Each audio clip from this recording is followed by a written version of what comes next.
असं त्यांनी म्हटलेलं आहे।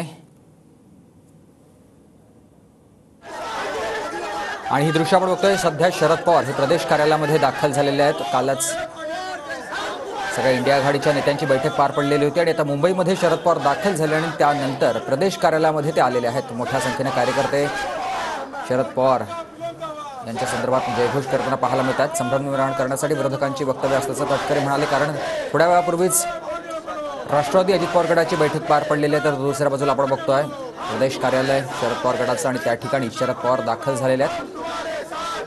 पदाधिकाऱ्यांच्या भेटीगाठी शरद पवार या ठिकाणी घेणार असल्याची माहिती मिळते। हे दृश्य आपण बघतोय, शरद पवार हे मुंबईतल्या बलाड पियर इथल्या प्रदेश कार्यालयामध्ये दाखल झाले आहेत आणि निवडून आलेले जे खासदार आहेत त्यांना शरद पवार मार्गदर्शन करणार आहेत आणि त्यासाठीच ते आता प्रदेश कार्यालयामध्ये दाखल झालेले आहेत।